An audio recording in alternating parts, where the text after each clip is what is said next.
Talk about this. A local Instagram star and comedian is now under fire for some of his, well, from some of his peers for really stealing material and then passing it off as his own. It's called plagiarism, right? I mean, let's just call it what it is. The fat Jew who gets paid more than $6,000 to post pictures of products on Instagram has now been accused since last year of just being a big old joke thief. Yeah, so the question now is, are all those lucrative deals going to just disappear? Because, again, the very jokes that these guys pay them to make, well, they're stolen. Well, we have some experts joining us this morning to kind of delve into the topic here. We have comedian Sherrod Small. Yeah. Thanks, Sherrod.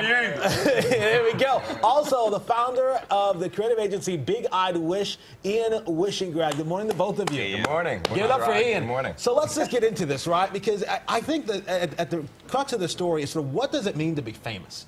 The definition has changed. I mean, when I was a kid, being famous meant being a movie star, being a TV star, being an athlete. That was it. Now the guys are on Instagram making, what, $1 million?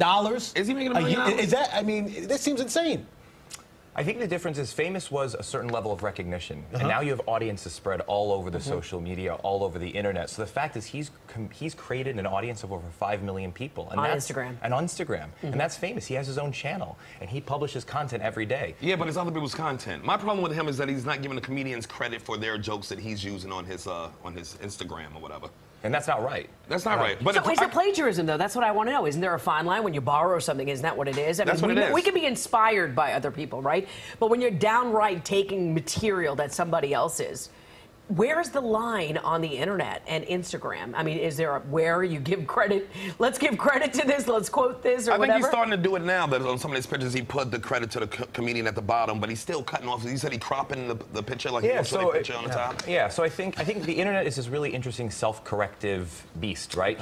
He grew for his ability to keep making funny jokes or taking funny jokes, but every day you go to Instagram and it's very funny. Yeah. And so we have examples of the jokes, you know, being stolen. So we have some graphics here showing you sort of, here's what somebody wrote on the left, and then here's what he did on the right. It's literally the same thing. It's the same joke. And then I think there was one more graphic showing the same thing again. It's like, here's a joke on the left, here's my joke on the right. The exact same joke, word for word. And this guy's making money. Here's what he's genius about. Here's what makes him a genius. His name is Genius. The Fat Jew, because when you go at him on social media, you automatically sound anti-Semitic. Yeah.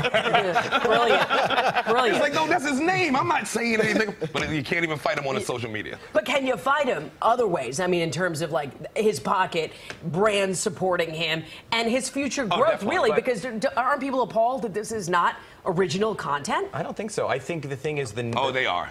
I think comedians might be, but I don't think the public cares. I don't think the public cares either. You don't consider comedians people, do you? He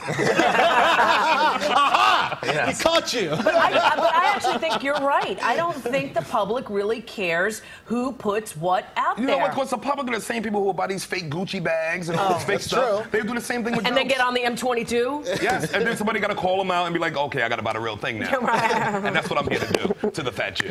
Yeah. When you're an advertiser, you're trying to get in front of people. So until they start unfollowing him and those numbers go down, you're trying so hard to get in front of people. So your ad on that media channel. So they'll keep with him, you're followers, saying. so he's going to keep the money. See, it's the corporate America's fault. So They just get behind anything. They don't care what's unique.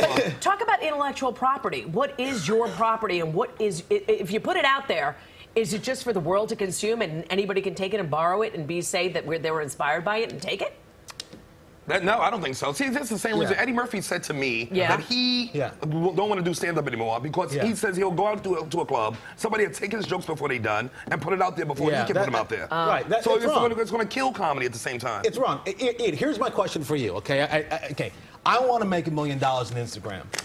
People at home want to make $1 million. Well, I mean, is there a formula that I can put into the computer? You got to lose the clothes first of all. Take the clothes off. Okay. You're overdressed to make money on Instagram. But, I mean, is there a formula? I think it's always easy to kind of say, look how he did it. He's just stealing jokes. There's a lot of you can learn from it though. There's a lot behind it. He's still a brilliant marketer. I agree. It's easy to just go rip it off, then go do it. Yeah. The internet lets you go do it. And now that he's reached a certain height, we're all beating him up over it. But he launched an entire rosé off this. His celebrity's so big, he got signed by CAA, and now people in the Hamptons are buying bottles of his white girl rosé. So he's laughing all the way to the bank. He is laughing all the way to the bank, and he's been on our show too, and he's actually talked about how he curates these shots and how he comes up with these concepts. I know. Curated like it's a museum of jokes. Well, you know what? Can I tell you something? A lot of people look at their Instagram, at their Twitter, at their Facebook pages, and they look at it as curating their lives. Yeah. So you're right. They're very good at that. It is a new world. Sherrod, thank you so much. And you are funnier than the fat Joe. Thank just you. saying that. I'm the fat black dude. Yeah. That's all right. There you go. I love that. Guys, thank you so much for coming in. Thank you. And yes, please follow me on Instagram because I have a baby on the way and I need, just saying. He's got to get naked, though. I got to take off some clothes. Hey, I'll take it off for $1 million a year. Sure. That's how you got the baby in the first place. Thank you, guys. Or we hope. Because that would be $1 million story right there.